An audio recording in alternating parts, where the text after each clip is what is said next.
The backyard had perpetually served as my refuge, a realm where time appeared to linger, and the clamor of the outside world dissolved into a soothing silence. 3 years had quietly passed since my husband Mark left, and although the lawn was kept impeccably trimmed and the flower beds tended with care, the ambience felt muted, as if shrouded in a blanket of loneliness. Mark devoted endless hours to this sanctuary, carefully tending to the rosebushes and coaxing blossoms from the stubborn hydrangeas. Despite my efforts, I found it impossible to care for them as he had. 2 summers had drifted by, and still, the hydrangeas remained unbloomed. At 58, there were moments when I sensed a weight of age far beyond my years. The reflection that greeted me in the glass patio door often caught me off guard, as silver strands wove through my once jet-black hair, and the subtle lines at the corners of my eyes deepened with each sleepless night. It was more than just the ticking of the clock. The deep solitude that came with it was a weight I carried in silence. My friends recommended that I join a book club or get involved in volunteering, but the idea of starting conversations with strangers felt completely exhausting. I comforted myself with the knowledge that my daily rituals provided me with a sense of peace. The comforting embrace of morning coffee by the kitchen window, afternoons lost in the depths of novels, and evenings savoring chamomile tea as twilight softly settled over the yard. This evening, however, the tea bore a bitter undertone. It might have just been a manifestation of my current state of mind. The day faded into a haze as I became immersed in a trove of vintage photographs showcasing Mark and me, snapshots from vacations, family meals, and laughter over inside jokes that now felt distant and elusive. The ache in my chest lingered, a relentless reminder that I had been trapped in a state of limbo since his passing. The quietude of the house enveloped me, prompting me to venture outside, seeking solace in the refreshing embrace of the night air to untangle my thoughts. The backyard lay shrouded in the soft glow of the moon, with the trees' shadows weaving intricate, jagged patterns upon the grass. I wrapped my cardigan more snugly around myself and strolled toward the garden. It was at that moment that I laid eyes on him. Ethan, my beloved stepson, perched on the patio's edge, he extended his long legs before him, a cigarette softly glowing in his grasp. I halted abruptly, taken aback. I was unaware that he remained awake. "I didn't mean to scare you," he said, his eyes flickering up to meet mine. His voice resonated softly, carrying a hint of gravel yet wrapped in a sense of familiarity.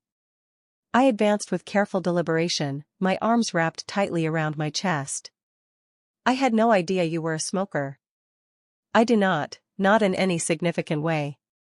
He released a slow breath, the smoke spiraling gracefully upward before vanishing into the darkness of the night.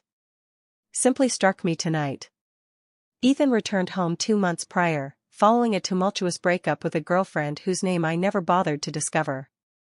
Since Mark's funeral, he had grown increasingly distant, our exchanges dwindling to mere brief phone calls and the occasional holiday visit. As he appeared at my doorstep, suitcase clutched tightly, he resembled a specter of the assured young man I once knew, more slender, more silent. His once sparkling demeanor now clouded by an indefinable something. I found myself uncertain about the implications of his return to this place. He exhibited politeness, perhaps even kindness, yet an undeniable tension lingered in the air, an unvoiced recognition of the truth that I was not his true mother. I married Mark when Ethan was already in college, and while he had shown warmth toward me in those early years, we never cultivated the effortless intimacy I had envisioned. With a moment's pause, I lowered myself onto the patio steps, just a few feet from him. The night air held a chill that caught me off guard, prompting me to pull my cardigan snugly around my shoulders. Struggling to find rest, I inquired. He shook his head, his eyes locked onto the far-off fence line. "And you?" Likewise, we lingered in quietude for a brief moment, the sole symphony being the gentle rustle of leaves and the sporadic chirp of a cricket. I caught a glimpse of him from the periphery, observing how his hair, still moist from a recent shower, curled gently at the tips. In that fleeting moment, he bore such a striking resemblance to his father that it constricted my chest. "I feel the same way about him." Ethan spoke abruptly, his voice slicing through the stillness. He averted his gaze, yet his words lingered like a weight in the atmosphere. I swallowed hard, uncertain of how to reply. I understand, I murmured gently. A further expanse of silence lingered. Yet this one bore a weightier essence, imbued with an indefinable tension. I yearned to offer him solace, to articulate something that could span the silent chasm between us. Yet the words eluded me. I believe it's time to call it a night, I declared at last, rising to my feet and shaking off my hands. Ethan nodded, casting the cigarette into the grass before extinguishing it beneath his heel. Wishing you a peaceful night. Upon re-entering the house, I sensed his gaze resting upon me, and for the first time in years I experienced a fleeting sense of visibility. The next morning dawned in a manner reminiscent of those that had come before it. With the first light of dawn, I stirred from my sleep, wrapped in the comforting embrace of my robe, and descended the stairs to brew a fresh pot of coffee. The kitchen rested in tranquil quietude, with the sole sound being the soft hum of the refrigerator. The quiet had grown comfortable, and I found myself beginning to appreciate it. Today, however, an undeniable change was in the air. The dialogue I shared with Ethan last night lingered in my mind, much like the faint hint of his cigarette smoke. As I poured my second cup of coffee, he unexpectedly appeared in the doorway. His hair was slightly tousled, and he wore a faded gray t-shirt that hugged his shoulders in a way that drew my gaze. Bathed in the soft glow of the morning light, he seemed strikingly more youthful, almost rejuvenated. "Morning," he murmured, his voice heavy with the remnants of sleep. "Morning," I replied, striving to maintain a cheerful tone. He flung the fridge door wide and grabbed the orange juice, savoring its invigorating flavor directly from the carton. I raised an eyebrow, choosing to stay quiet, completely amused by the memory of how, in many ways, he still reflected the boy I met all those years back. "Would you like a cup of coffee?" I asked, lifting the pot high. He shot a brief look my way before giving a slight nod. Truly, it was appreciated. I poured a mug and carefully slid it across the counter to him. He raised the glass to his lips, took a sip, and instantly grimaced. "Indeed, you possess a penchant for the intense." "It's the only way to drink it," I said, a playful smirk dancing on my lips. In that brief instant, we were wrapped in a warm silence, each of us relishing our coffee. The sensation was unexpectedly pleasant. At last, I shattered the quiet, saying, "You were up late last night." He responded with a casual shrug. Rest slipped through my fingers. "My thoughts have been meandering aimlessly of late." I yielded, hesitant to probe him any deeper. Yet he caught me off guard. "Do you ever feel as though you're just ensnared?" he asked, his eyes locked on the mug in front of him. "It's as though you're just going through the motions, yet everything seems to lack meaning." His words hit me with an unexpected force. I set my coffee down on the table, the warm ceramic grounding me in the present. "Indeed," I murmured softly. "That feeling washed over me time and again." He looked at me then, his expression raw and open, igniting a profound ache in my chest. How does one find their way through such feelings? A moment of doubt lingered. How could I express that I was unsure if I was genuinely confronting the issue?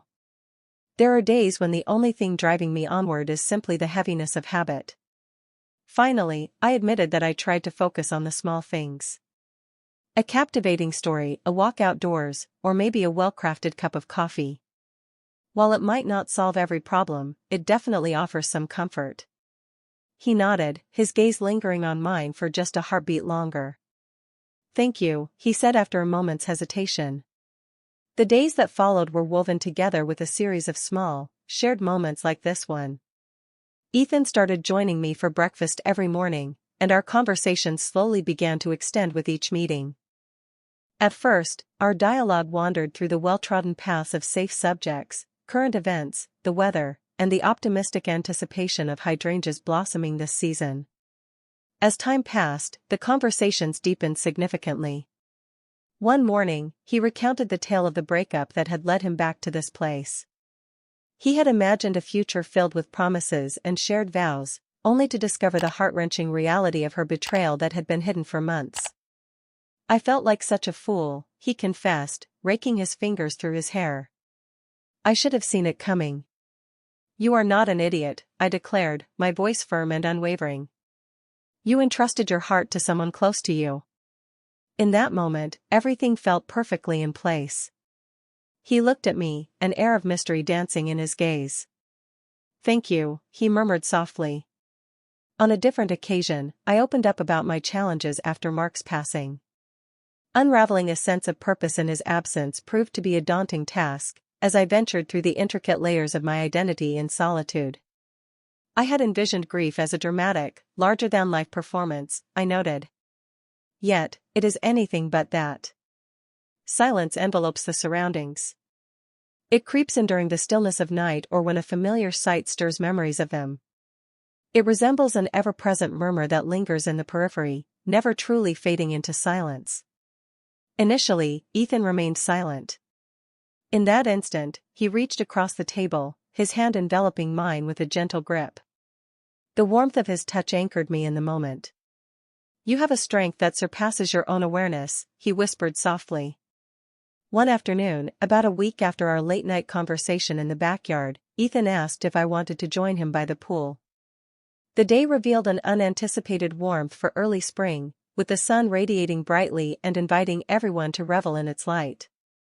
At first, I encountered a period of doubt. Years had passed since I last slipped into a swimsuit, leaving me feeling apprehensive about the idea of doing so once more. There was an undeniable quality in his smile, so youthful and brimming with optimism, that made it almost unthinkable to turn him down. I donned a sleek black one-piece, layering a casual cover-up for an extra touch of ease. Stepping into the fresh air, I spotted Ethan lounging effortlessly by the water, sunglasses perched nonchalantly on his nose. He seemed completely at ease, his chiseled chest and arms shimmering in the sunlight, making it hard for me to catch my breath. "I didn't think you'd actually come," he teased, propping himself up as I approached. I almost held back. I admitted, settling into the lounge chair beside him. He offered me a glass of refreshing iced tea. "I'm glad to hear that you did." The afternoon blossomed into a rich tapestry of dialogue and laughter, the tension between us melting away in the soft caress of the sun's warmth. In a fleeting instant, I let my feet dip into the water, the invigorating chill offering a welcome escape from the oppressive warmth. Ethan nestled beside me, our shoulders brushing gently as he found his spot next to me. "You ought to swim," he said, a grin spreading across his face. "It's truly remarkable." I gently shook my head. I find myself completely at peace in this moment. "Come on," he said, standing up and reaching out his hand to me. "Embrace life wholeheartedly." Before I could express my concerns, he pulled me to my feet and led me to the edge of the pool. The water enveloped me with an unexpected chill, causing a startled yelp to slip from my lips as it poured over my skin. Ethan laughed, his youthful smile brightening his face. I suggested it would be delightful. In that brief moment, everything else vanished from my consciousness. The years bore down with sorrow, the guilt always lingering at the edges of my mind. The sun's warmth wrapped around me like a comforting embrace. The soft touch of water danced against my legs, while Ethan's laughter rang out, filling the air with joy. But in that brief moment, as his hand brushed against mine, the world shifted in an instant. I looked up at him, and for a brief instant, it felt as though the universe had changed. His gaze met mine, an unspoken bond hanging in the space between us. I pulled back, finding comfort in the familiar embrace of my lounge chair. My heart raced, and my mind spun in a tumult of confusion and guilt. What was I engaged in? What was he up to? As the evening wore on, I found myself on the porch, a glass of wine in hand, when Ethan made his way to join me. He remained silent initially, settling next to me as his gaze drifted toward the shadowy expanse of the yard. He began to speak, his voice laced with hesitation. I softly shook my head, a quiet expression of doubt. Words were unnecessary. "No, I do," he said, turning to meet my gaze.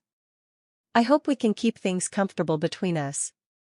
"They are not," I replied hastily, though my voice betrayed me. He studied me for a moment, his expression enigmatic. "Are you sure about that?" I looked away, unable to maintain his gaze. "Good night, Ethan," I whispered softly, standing up and retreating into the comforting confines of the house. Later that night, as I lay in bed with my eyes on the ceiling, he occupied my thoughts entirely. The memory of his hand in mine remained vivid, as did the heat of his stare by the pool.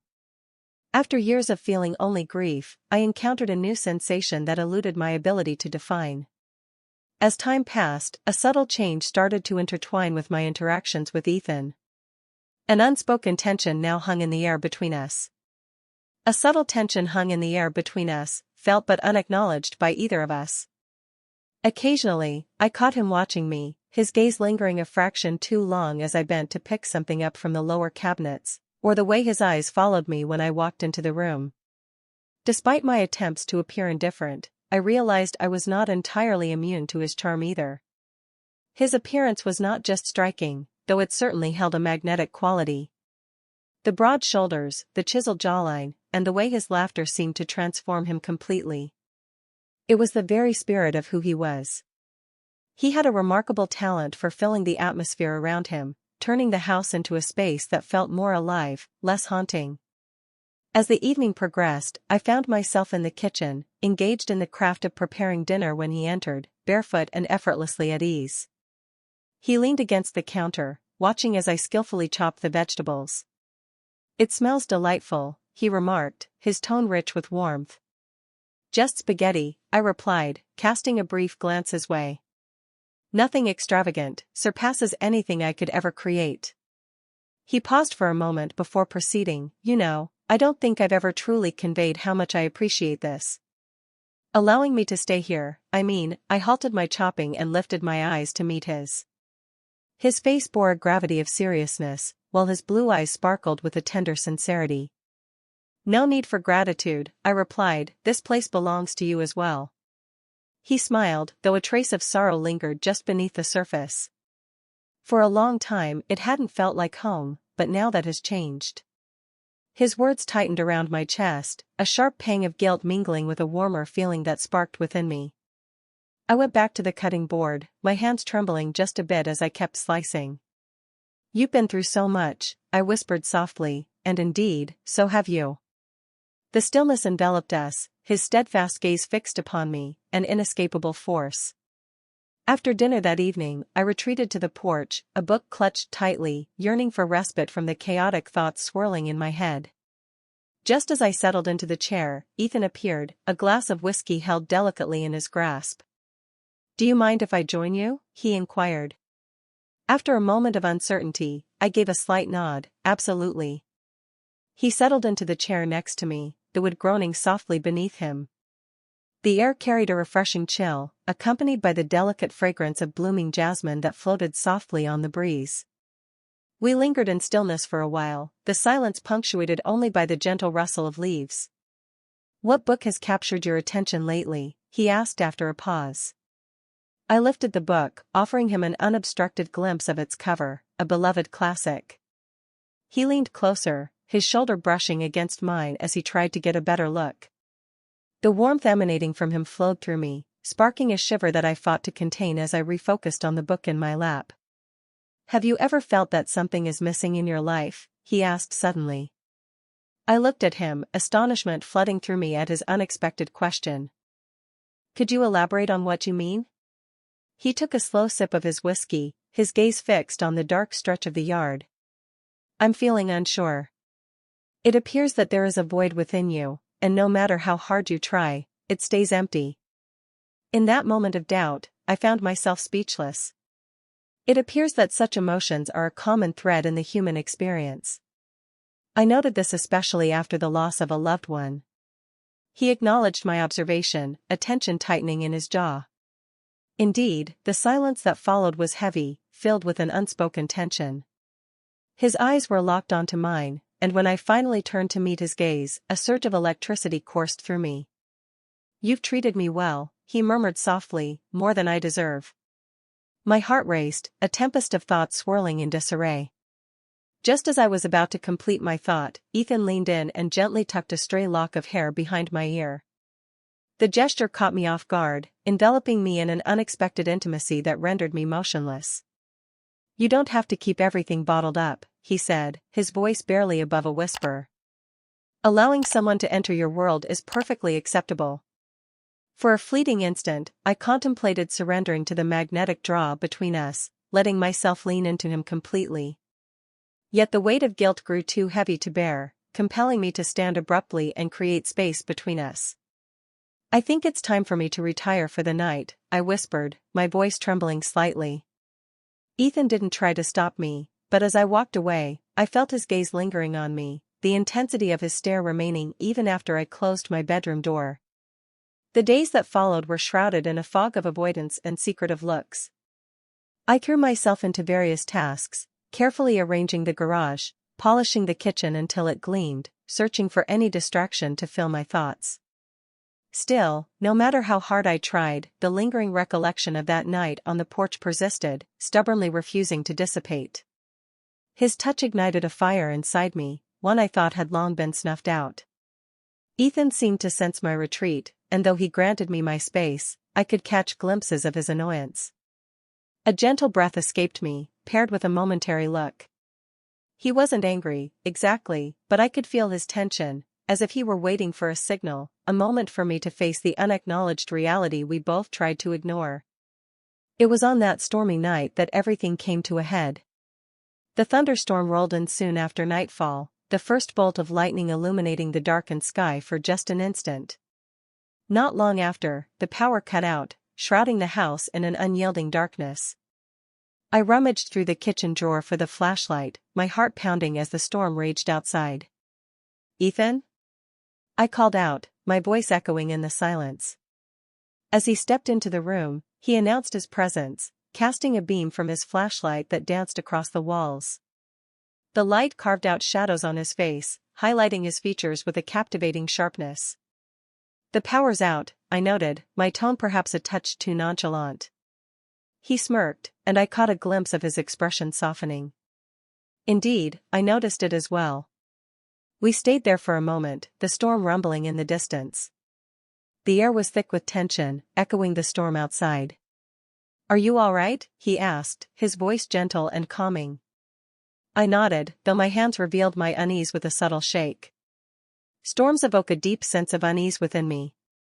He approached quietly, placing his hand softly on my arm. His touch wrapped around me in warmth, a calming presence that instinctively pulled me closer. "Come with me," he beckoned. He led me into the living room, where we lit a few candles and settled onto the couch. The dancing flames cast a soft light, wrapping the room in a warm glow, creating an atmosphere that felt both intimate and surreal. "Do you remember the camping adventures we once embarked upon?" Ethan asked after a moment, his voice breaking the silence. A faint smile appeared on my lips, certainly. Mark had an unyielding enthusiasm for making pancakes over the fire, even though they seldom turned out as planned. Ethan chuckled softly. He would burn the first 3 and then blame the pan. We laughed together, the warmth and sincerity enveloping us, briefly melting away the years of sadness and distance. As the laughter faded, an oppressive silence settled in, heavier than it had been. Ethan reached out, his hand enveloping mine with a comforting warmth and steadiness. He began to speak, but then he cut me off. "I see," he whispered softly. "This circumstance is certainly complex, but I cannot pretend my emotions aren't present. I suspect you can't either." I looked at him, my heart racing in my chest. His words sparked a fire inside me, stirring feelings I had tried to bury for so long. "I am at a loss for words," I whispered gently. "Then don't say anything," he replied, his voice a calm whisper. In that fleeting moment, before reason could take hold, I found myself leaning in. As I leaned in, it felt as though the world paused, suspended in anticipation. The flickering candlelight danced across Ethan's features, his gaze searching mine, as if he expected me to pull away, to retreat, but I stood my ground. My heart raced, and a whirlwind of thoughts surged through my mind. This was wrong, dangerous, unimaginable, yet none could overshadow the gentle, undeniable truth that enveloped us. Closing this chapter felt daunting. As our lips met, an air of caution enveloped us, a fragile uncertainty lingering. His breath was warm, infused with a trace of whiskey and an elusive scent that stirred the senses. I remained motionless, ensnared in a fleeting moment of doubt, wrestling with the weight of it all. Then, his hand reached my face, his thumb softly gliding over my cheek, and the kiss deepened. After what felt like an eternity, a wave of energy coursed through me again. My skin tingled with sensation as his fingers traced my jawline, and my heart raced with such fervor that I was certain he could hear its frantic beat. It went beyond simple desire. It was a revelation, a potent surge of emotions long hidden, now emerging from the depths of my memory, reminding me of their presence.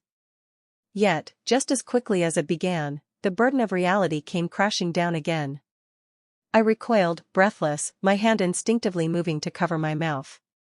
"Ethan?" I whispered, my voice trembling with feeling. "It cannot be done. I find myself incapable of that." His brow furrowed with worry, yet he stood resolutely in position. "What holds us back?" he asked softly. I began to respond, but the words slipped away. How can I express the complex tangle of guilt and fear that wraps around my heart? How could I share with him that I had spent years shaping myself into a woman deserving of respect, a woman who never overstepped her limits? "You sense it as well?" he murmured, his tone both gentle and firm. It was not a question. I turned my eyes away, tears threatening to spill. "It carries no weight." "It carries a deep meaning for me," he asserted, his hand resting softly on mine. "It matters more than anything else." I felt a strong desire to argue, to insist that he was wrong, that this was a misunderstanding. As I looked at him, really looked, I noticed the raw vulnerability in his eyes and the slight slump of his shoulders, as if bracing for the pain of rejection. The reality was clear, and I could no longer ignore it. "I find myself uncertain about what to do next," I admitted, my voice barely above a whisper. He reached out again, weaving his fingers through mine. "Let me show you," he said. He kissed me again, and this time I let go, fully embracing the moment. His touch was both gentle and assertive, his hands exuding warmth as they moved to my waist. He pulled me closer, and I felt myself melting into him, the tension I had carried for years beginning to unravel. The rain pounded against the windows, the storm outside reflecting the chaos inside me. Each delicate brush of his lips, every gentle caress of his hands awakened a feeling within me that had been asleep for far too long, a longing, a hunger, an overwhelming desire to connect with another person. "Do you really think so?" he whispered softly by my ear, his breath sending a wave of shivers down my spine. After a brief pause, I nodded in agreement. He led me upstairs, his touch both steady and tender against my lower back.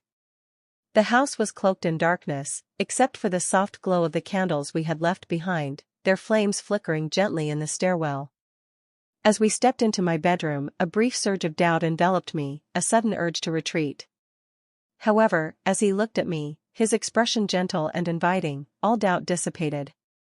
"I've got you," he whispered, his tone soft, as if he sensed the lingering uncertainty around us. His words carried a promise, and I clung to them as he guided me to the bed.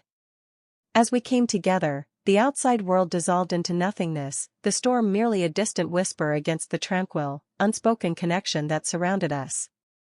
The night unfolded in a blur of intense sensations, his lips tracing my collarbone, the warmth of his hands exploring my skin, the way he breathed my name gently, as if it were a cherished spell. He displayed a remarkable attentiveness, his patience steadfast, every action infused with a sense of care and purpose. I had not entirely understood the depth of my yearning for this, which transcended mere physical closeness. It was the profound intimacy, the feeling of being genuinely seen and desired that I craved. For what felt like an eternity, I had convinced myself that those chapters of my life were behind me, buried alongside Mark. Yet Ethan was challenging my perceptions, revealing that I was not as empty as I had once thought. As the tumult faded, we found ourselves entwined in the soft glow, the tempest beyond gradually yielding to calm. His arm rested gently around my waist, his breath a steady and soothing presence against my shoulder. I stared at the ceiling, my mind a whirlwind of emotions, relief, guilt, fear, and a flicker of hope. "I don't regret this," he whispered, breaking the silence that surrounded them. I turned to look at him, his face partially hidden in the soft glow of the dim light. "It would be prudent to reflect on that." "Do you truly?" he asked, his eyes searching mine. I yearned to respond with a straightforward yes, to admit that this was an error and that we must ensure it never happens again. Yet I found myself unable to utter a falsehood. No, I confessed, my voice scarcely rising above a whisper. He offered a gentle smile, leaning in to place a soft kiss upon my forehead. Ultimately, that is what matters most. The night unfolded, wrapping us in a fragile, ephemeral moment that felt as if it transcended time itself. However, as I drifted into sleep in his arms, a sense of awareness remained that the morning would bring questions and consequences we could not avoid. The first feeling that washed over me as I awoke was a profound silence. The storm had calmed, leaving behind a quiet that wrapped around the space like a heavy blanket. The gentle light of morning seeped through the curtains, painting the room in tender shades of gray and gold. In that moment, I became acutely aware of him. Ethan's arm lay softly around my waist, his warmth and strength surrounding me in a soothing embrace. For a brief second, I allowed myself to lean into that feeling, to soak in the tranquil intimacy of the moment. His breath flowed in a steady cadence, his chest softly rising and falling against my back. It radiated a feeling of security, calming. However, as the fog of sleep lifted, the harshness of reality rushed in, sharp and unyielding. The events of the previous night surged through my mind with startling clarity. The kiss lingered, the heat of his gaze burned into my memory, and I surrendered completely, losing myself in him. Yet, an icy wave of guilt crashed over me, relentless and consuming. What had I created? I carefully slipped out of bed, taking great care not to wake him. The robe hanging over the back of the door called to me, and I wrapped myself in its warmth as I approached the window. The backyard was still wet from the recent storm, the grass glistening softly in the tender light of the early morning. I pressed my palm against the cool glass, my thoughts a chaotic whirlwind. I had crossed a line, one that could never be undone. What would Mark think if he were here now? What judgments would others pass if they knew? Yet, beneath the heavy cloak of guilt, another feeling lingered, a part of me awakening with an unexpected sense of life. After an extended period, I finally felt the warmth of being wanted, desired, and genuinely acknowledged. A quiet voice within me hinted that maybe, just maybe, I wasn't as broken as I had previously believed. Behind me, the sheets murmured as they moved, accompanied by the soft creak of the bed under the burden of a restless night. "Morning," Ethan murmured, his voice thick with the remnants of slumber. I turned to face him, my heart tightening at the sight of him sitting there, his hair tousled and his eyes still heavy with sleep. In this light, he appeared younger, almost boyish. Yet there was a gentle depth in his expression that revealed he was far from naive regarding the events that had transpired between us. "Morning," I replied, my voice scarcely rising above a whisper. He regarded me intently for a moment, a slight furrow forming on his brow. "Are you all right?" I paused for a moment, feeling my fingers tighten around the sash of my robe. "I'm uncertain," I admitted. Ethan stood up from his chair and moved across the room, each step deliberate and purposeful. As he drew near, a brief moment of stillness surrounded him before his hand rested on my shoulder. "There's no need for guilt," he whispered softly. As our gazes intertwined, a tightness seized my throat. "It is not as simple as it appears." "Perhaps it is," he said, his tone gentle yet firm. "What occurred last night was no mere accident. It unfolded in an unforeseen manner, yet it resonated with a certain correctness. While I longed to place my trust in him, the weight of years steeped in societal norms and moral constraints constricted around me like a tightening noose. "It's a tangled web," I murmured, my gaze drifting away. Ethan released a weary sigh, his hand dropping listlessly to his side. "I'm not expecting you to have all the answers right now." I simply paused, my fingers running through my hair. "I want you to grasp that I hold no regrets about it. Not even for an instant." His words hung in the air, heavy with a bittersweet resonance. As he turned to leave, I found the strength to speak, my voice trembling with feeling. "Ethan," I called, and he paused, glancing back at me with a brief, searching look. "Thank you," I murmured, my voice barely above a whisper. "For what purpose?" "For the gentle nudge that confirms my existence." He nodded, a faint smile tugging at the corners of his lips as he exited the room. I paused in that place, staring out at the vastness of the backyard. The storm had passed, but the ground was still wet, the air heavy with the scent of rain. The future was still an enigma to me. It was unclear whether this signaled the beginning of something new or the end of what had come before. However, after a prolonged period, a subtle glimmer of hope started to take shape within me. For now, that was enough.